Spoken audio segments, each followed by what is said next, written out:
Hi, and Okay. welcome to this week's episode of Lit Service, where we're fans of fiction and purveyors of dodgy writing advice. This week, we have a special guest, Ben Grange, who's an agent at the L. Perkins Agency in New York. His main area of focus is Kid Lit, where he's especially looking for author illustrators of graphic novels and illustrated chapter books.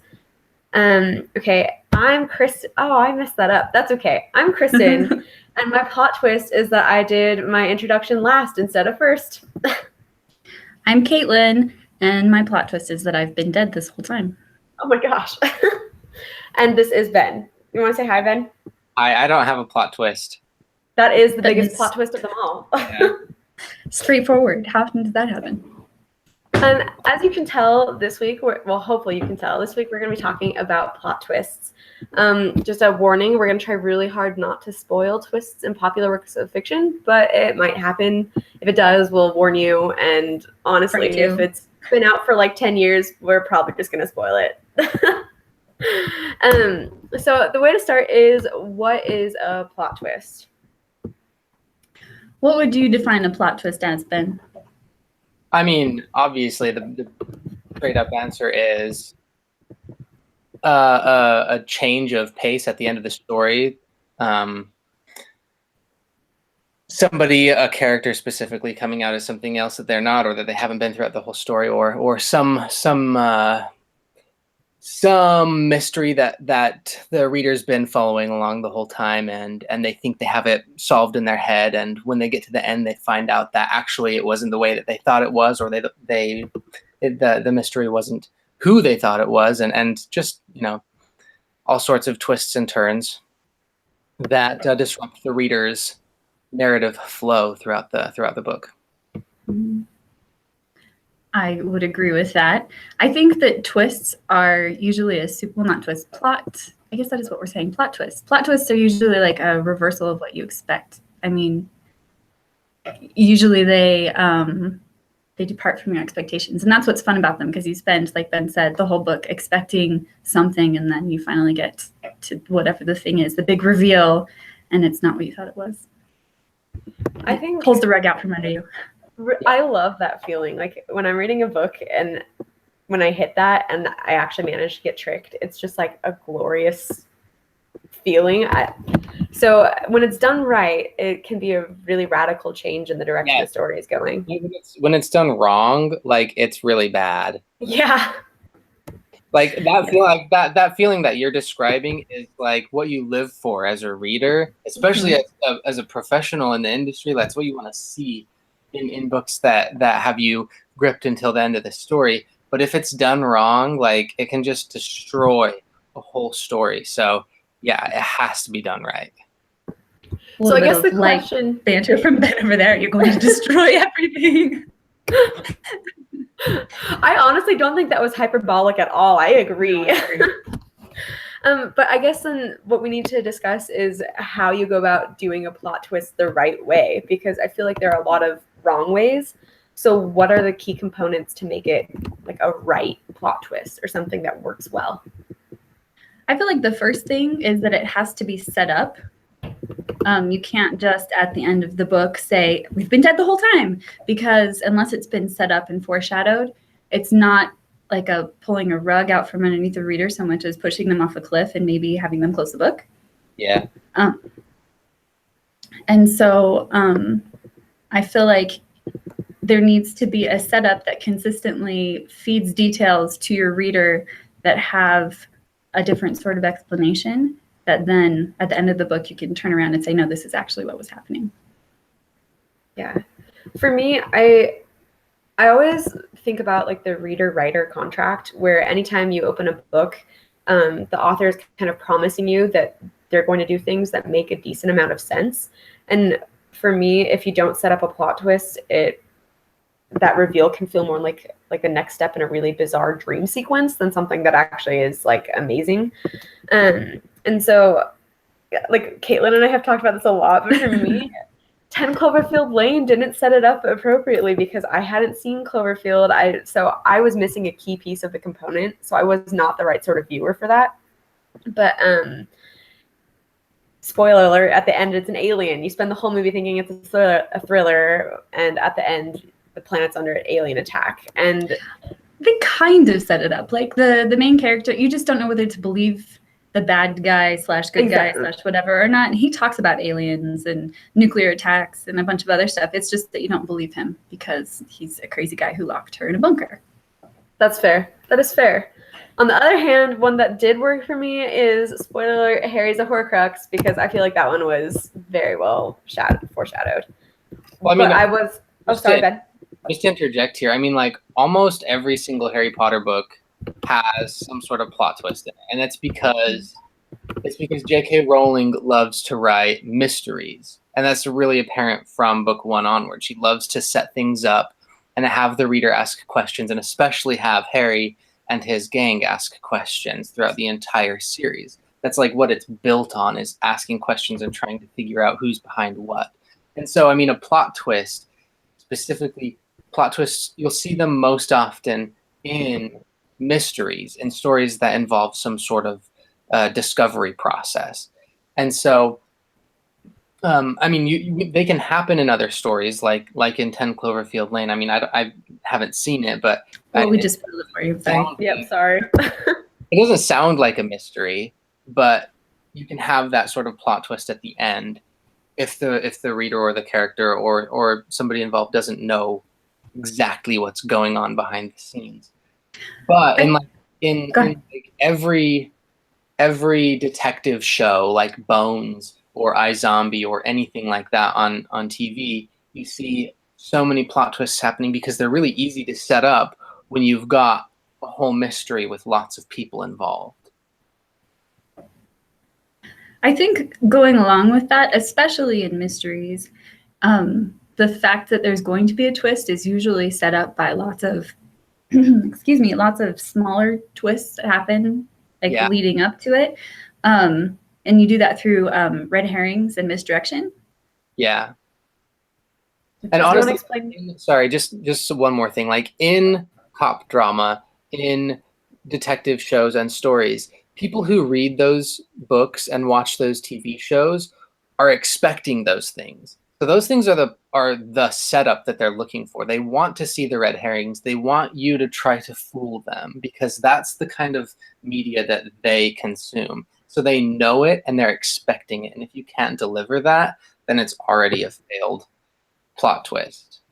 Whereas if you write like genre romance and in the end the twist is that the guy is an alien and that he's going to eat the girl, it's maybe not the best. Right. Okay, I would probably read that, but that would be so strange. If it's being marketed as genre romance, that would be maybe not great. Yep. So, Caitlin, you mentioned red herrings. Do you want to explain a little bit what a red herring is? Sure. A red herring is, I don't actually know where it comes from. What is the etymology of red herring? I mean, it's what it sounds like, where you have all of the attention on something that looks a little bit different, or it looks like it doesn't quite fit. And so it looks like the answer to the mystery that you are trying to solve. And a red herring is one that's false. It's misleading you toward a conclusion that isn't the actual conclusion. So for an example, I just read a book a few years ago called Nearly Gone, and I will write down the author in the notes because apparently I didn't write it in the outline. And there's an attack at this girl's school, and it's a mystery. It's a murder mystery, just like Ben was talking about. And she realizes that there were clues to this attack happening in the personal ads that day, and she reads the personal ads every single day looking for her dad puts stuff in the personal ads sometimes, and she's looking for him or wishing that he would show up. And so the next day she reads another clue and shows up and realizes that a murder has happened, and she's there at the scene of the murder, and it looks like she's the suspect. And so every day she sees a new clue and there's a new murder, and she has to figure out who the murderer is so that she's not the one who gets accused of it. And that book, oh my goodness, there are so many misdirections. Every single time, all of the evidence seems to point to a different suspect, and they're all wrong. And as I was reading, I like to think that I can guess things like this. Like people who consume this kind of media, like Ben was saying, are trying to guess the plot twist. They're like, it's this person because it's the only person who could be it because all of the evidence is pointing everywhere else. And I seriously fell for every single one in this book. I was like, I'm way ahead of this. And then the next page, I was like, nope. Can't be that one. Another really fun one is One of Us is Lying by Karen M. McManus. Sounds great. Yeah, where there are 4 teenagers who are all present for this murder, and all of them have really good reasons or motive to have murdered this kid. And because it's in the POV of each of the characters, we also know that they all are trying to deflect attention from themselves, and they all do have their own secrets and stuff. And so each one, you spend a little bit of time thinking it might have been that person doing it, and each one's, well, until you figure out who it is a red herring. That's true. I actually just Googled where red herring comes from. 1805, English journalist named William Cobbett. He claimed that as a boy he used a red herring to mislead hounds following a trail. That's a really good example of something you can't just figure out. It has very specific history. Yeah.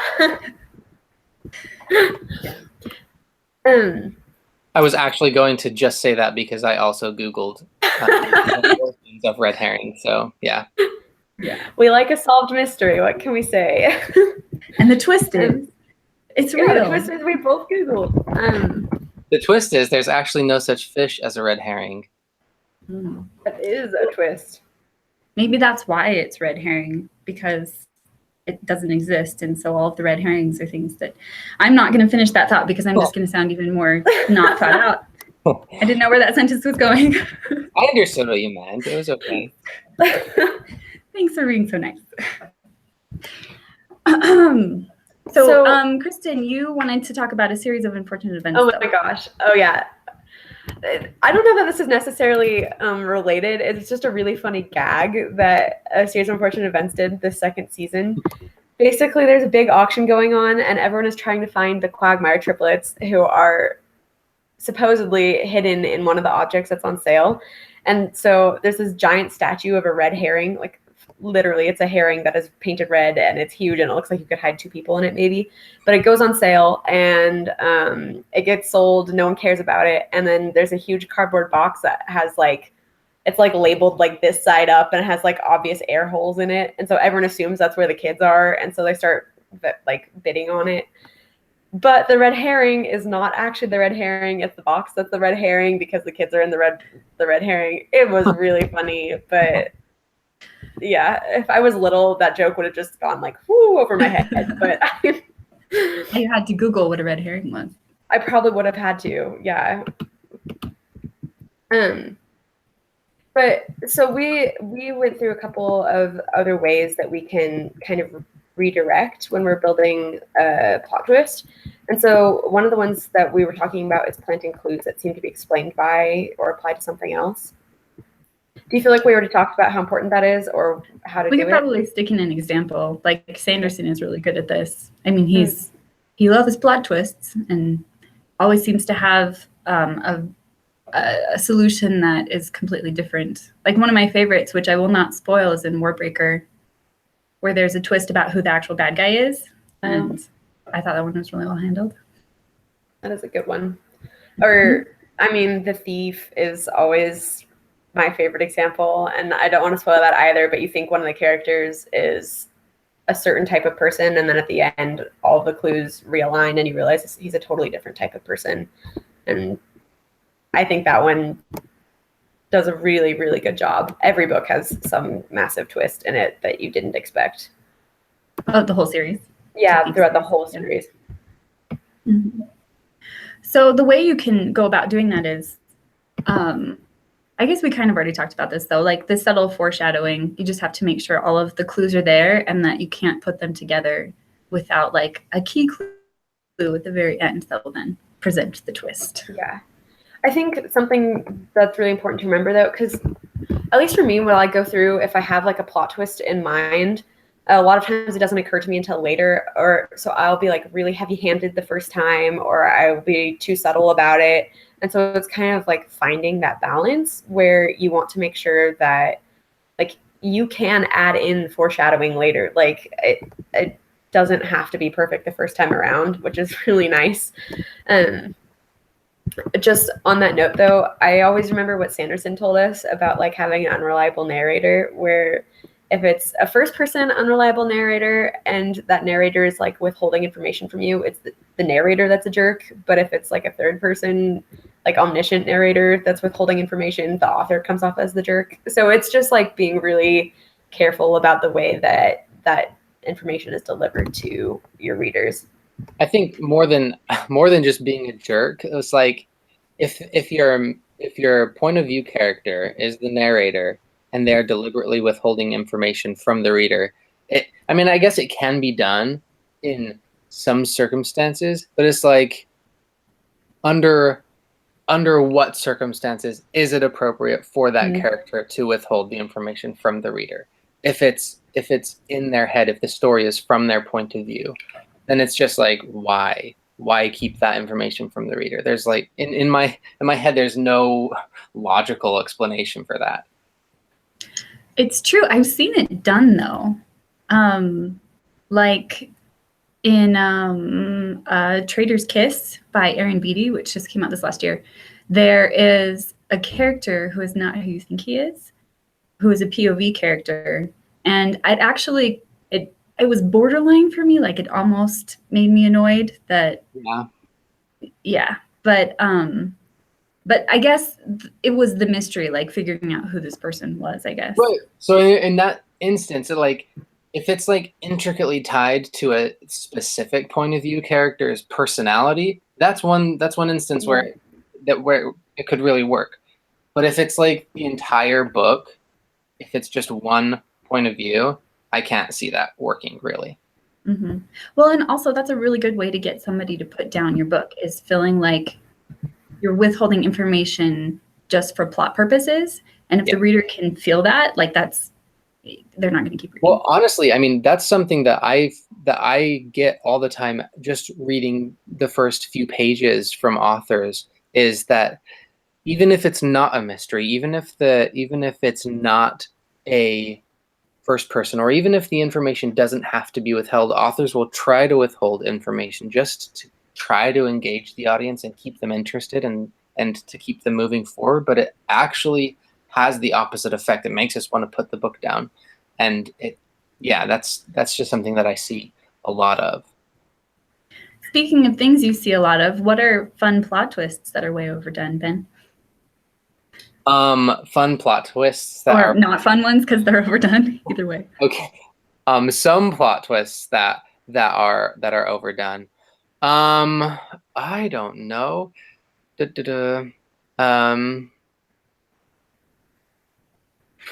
I mean, there's always the bad guy was actually the good guy. That's a really not really overdone, but that's a done plot twist. It's happened. It happens a lot, but there are other plot twists that you can do. It doesn't have to be about a bad guy or a good guy or even a character. It could be about an object or a piece of history or something else that the reader or the character is trying to figure out. Mm-hmm. I'm a really big fan of plot twists, and I've done all of those things in the books that I've written. History is not what we thought. This character is not who we thought. Yeah.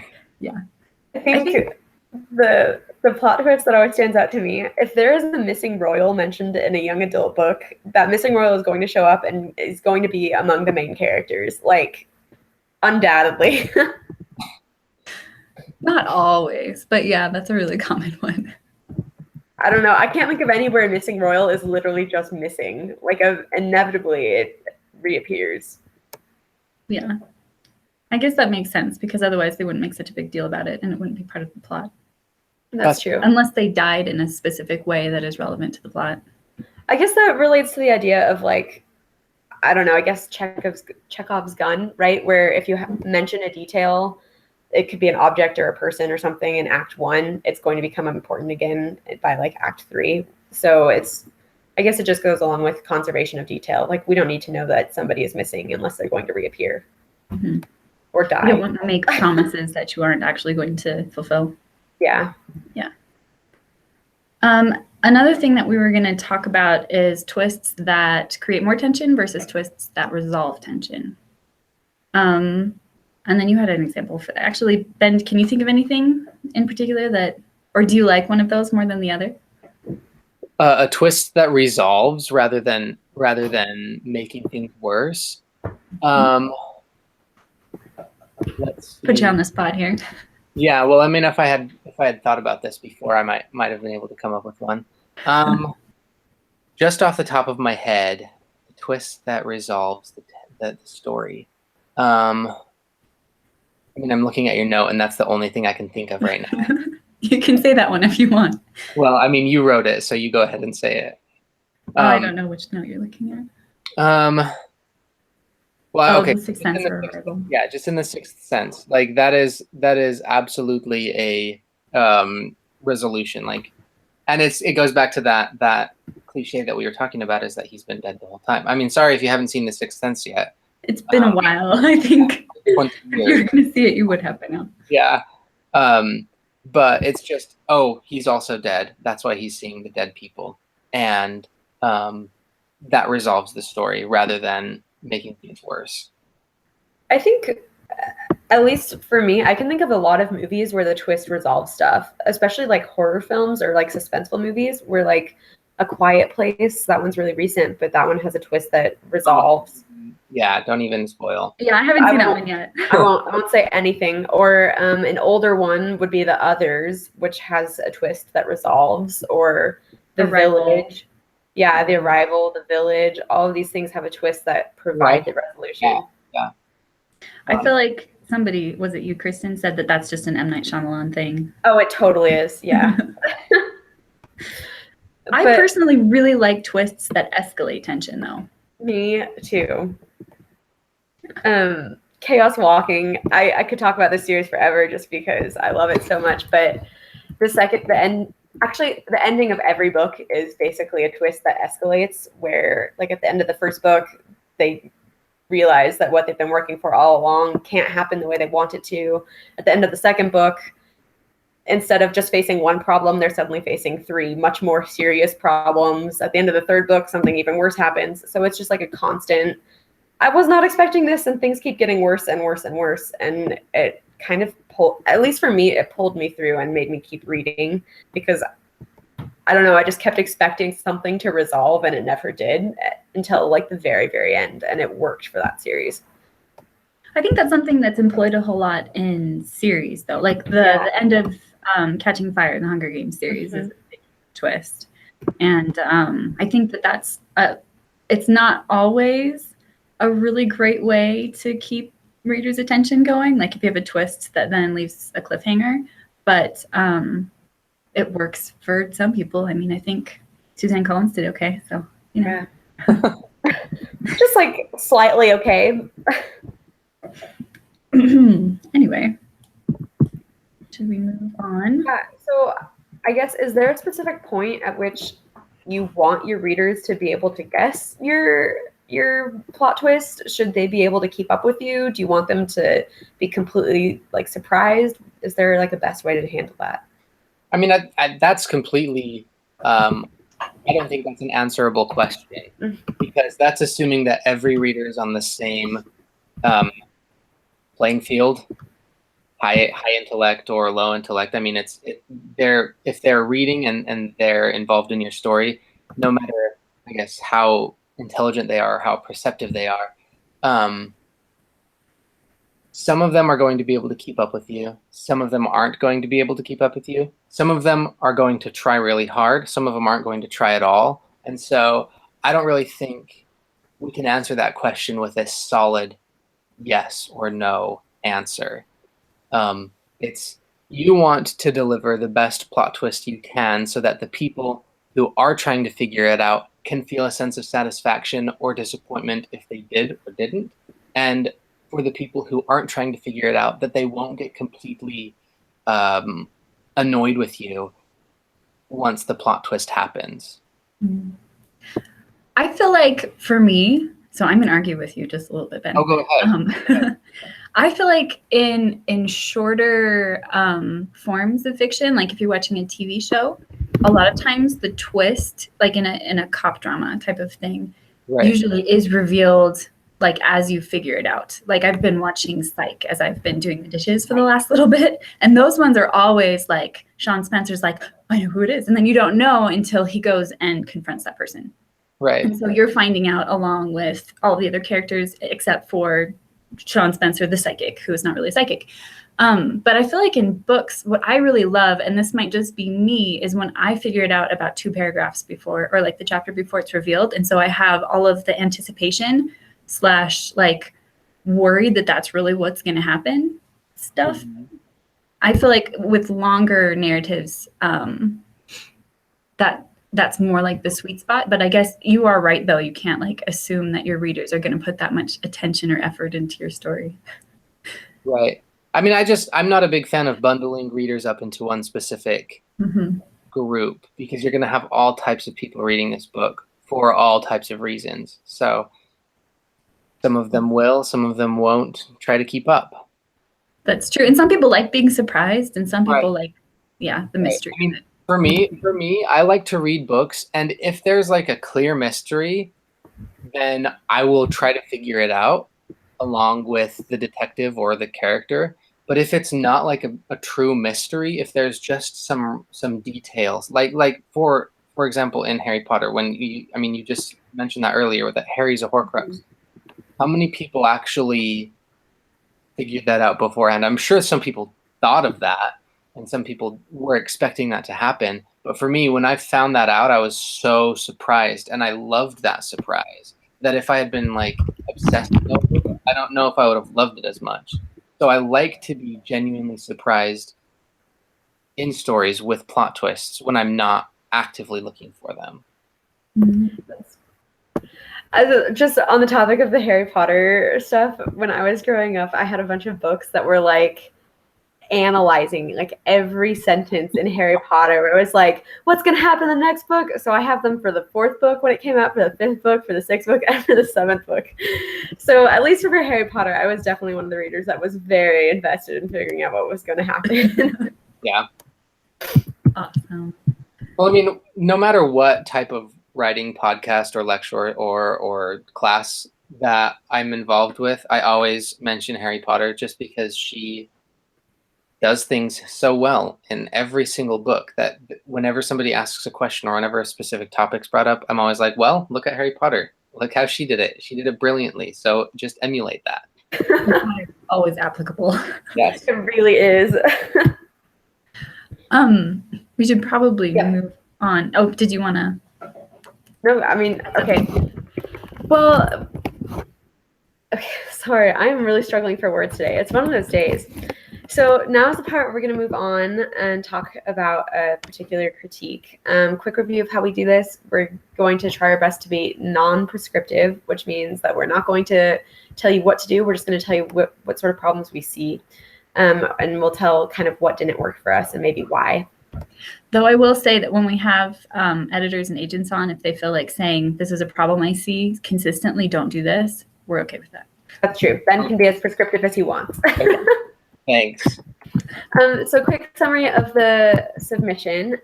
Leo is robbing a really high-tech building in like a fantasy setting, and there's a little bit of conflict between him and his thieving buddy, and you kind of find out that there's a lot of magic happening, and they are probably robbing from a very powerful alchemist.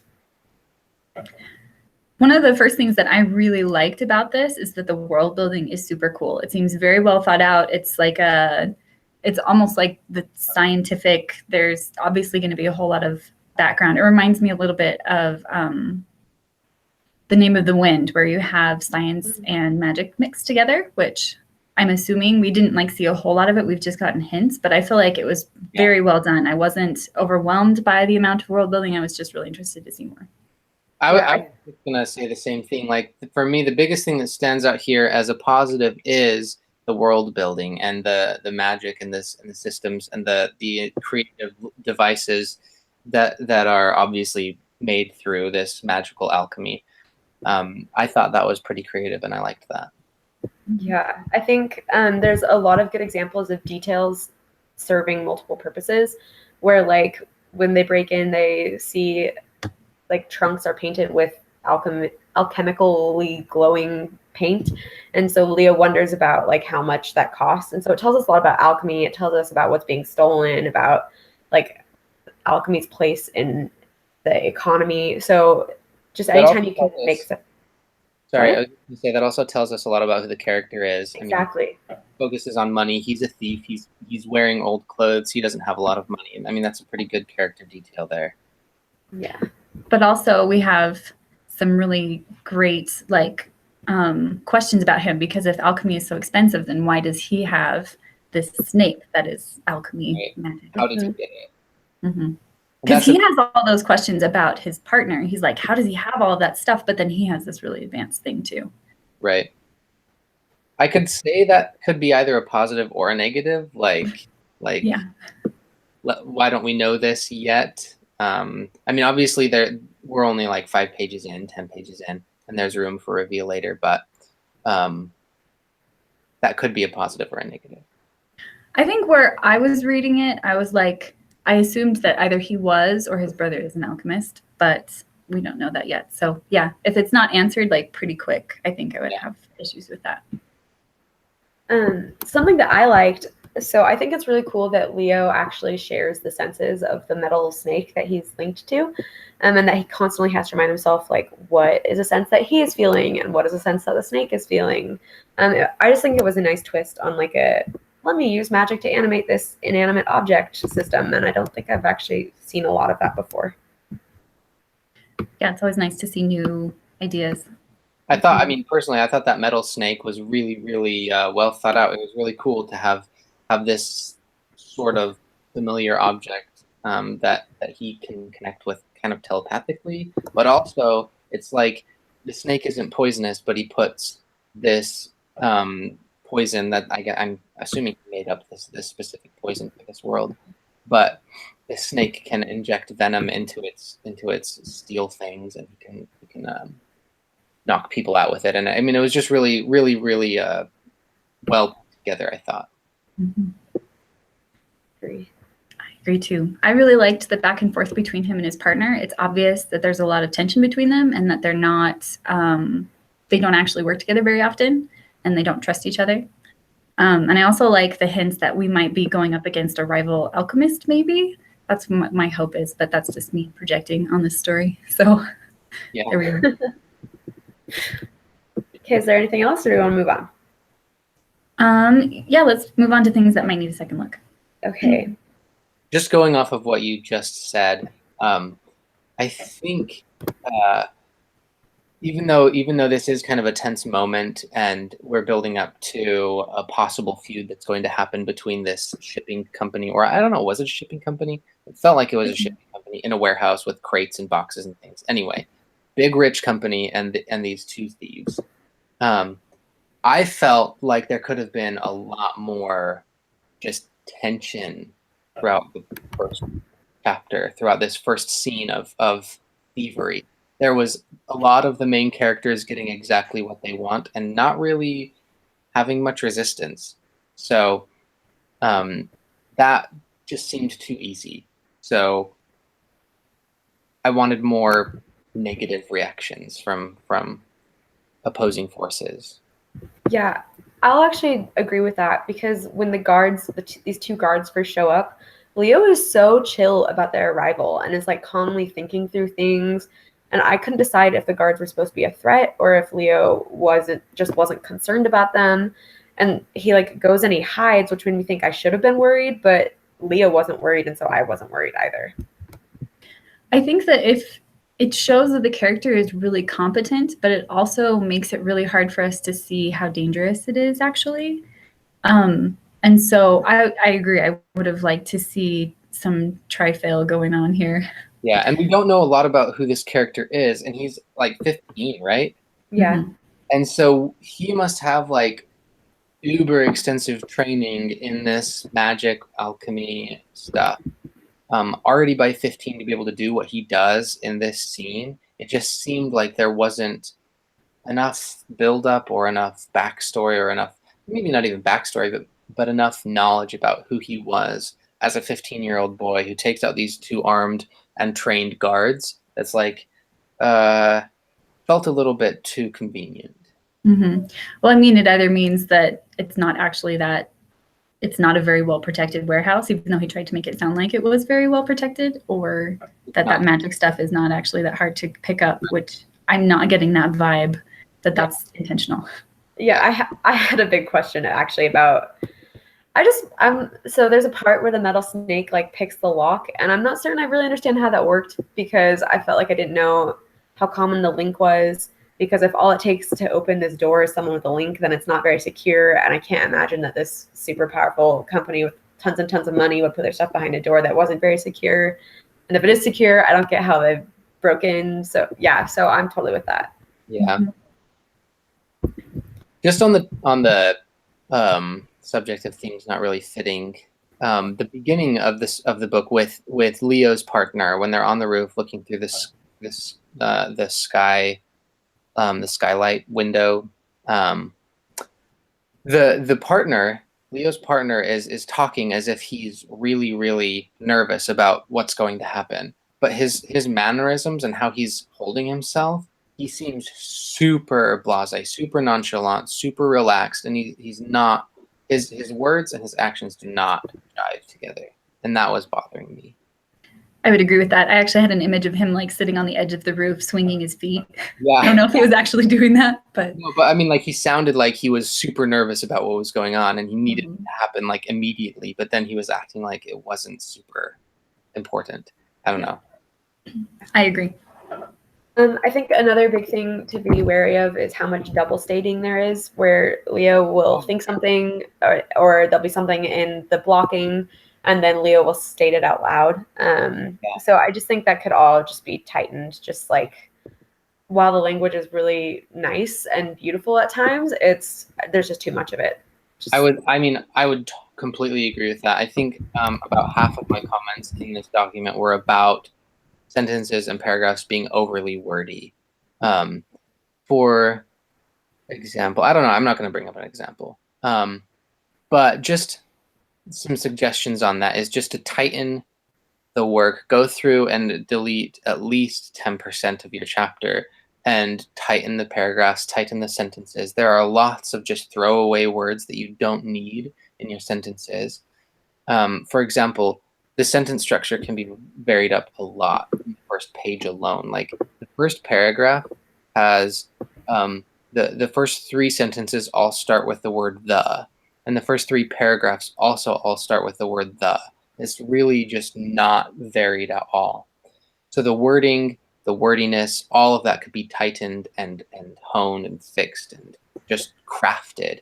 Because when you send this out to an agent or an editor, you're going to want the craft to appear honed, developed, and that's what editors and agents are looking for in voice. That's what we want to see is your voice coming across. And if it's just redundant and overly wordy, that's going to be a problem. Sorry, I was talking too long. No, you're fine. That was great. Really, you're the one people want to hear from. Okay.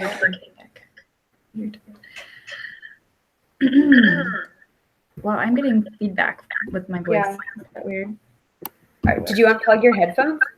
No, I wouldn't be able to hear you. It's weird. Maybe I'll just be quiet. Anyway, I mean, like, if I have, I kept notes on about half of this document and then just read through afterwards. I don't know if the author would be interested in seeing my notes. Yeah, we'll end up combining them all together and I'll send them over to you and you can put them in with yours. Okay. Cool. So I guess I just had one more flag on the beginning, which is that, well, obviously we don't know which direction the story is going to go. We go from what should be a really high stakes event where there's like a lot of thievery and danger, right, to a much quieter kind of lingering conversation where we're not really certain like what's going on. So my caution would just be make sure we have as much reason to care about the next scene as we have reason to care about the first scene. Yeah. Okay, is there anything else, Caitlin? I wanted to say that though I didn't see anything really overtly that shouted red flags at me, and that's a mixed metaphor, but whatever. I just be careful setting a book in another culture, because this felt very Indian to me. And just make sure everything is made up and not based on real stuff. And you should be okay, because cultural appropriation is kind of a big deal. So like real religions, real figures and stuff, unless you're like historical, which I really don't think this is. You don't remember the alchemy era? Oh, I mean, it could. Well, I mean, it could be historical fantasy. But the names and the religions and figures and stuff didn't sound familiar. But just make sure you stay away from real stuff so you're not appropriating culture. This is a PSA from Caitlin. Huh? It's a public service announcement from Caitlin. Yeah, that's what I say to anybody who writes about anything set in something that looks real. That's probably wise. Ben, what were you going to say? I just said I completely agree with that. Mm-hmm. Awesome. Well, is there anything else, guys? From my perspective here, I mean, you wanted me to say what were some red flags that would cause me to stop reading? Mm-hmm. I mean, I think I already mentioned the varying up the language with the first few sentences and the first few paragraphs. Just the things that would make me stop reading, and mostly it's in the first page is we see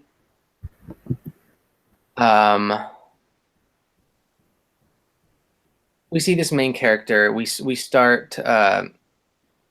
I guess where was it? Oh my gosh, I felt like it was on the first page. Anyway, I don't care if it was on the first page or not. There's this paragraph where you go from actively describing your character, like you show me his clothes and you tell me what's happening with his clothes, and then you go on to describe, like throughout an entire paragraph, the rest of everything that he's wearing, and it kind of feels like just an info dump of his appearance. And so the first half of that paragraph was really good. The second half of that paragraph was just not as good as the first paragraph. So things like that tend to just like tick in my mind, and when I reach enough of those ticks, I just turn off and I say I can't do this anymore and I'm going to reject it.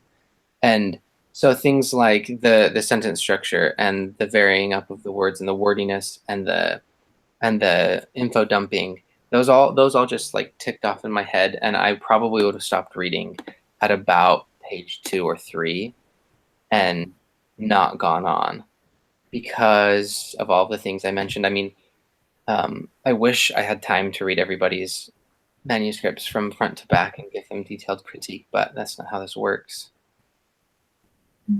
But other than that, I mean, there were lots of things that I did like about this too. I don't want to sound like this that is just not good at all. There were other things that we mentioned before that we did like. So actually, as far as submissions that we get here, I felt like the world building and the world itself, and even like the conflict that I felt like was being set up was really, really good, I thought. Yeah, I agree with that completely.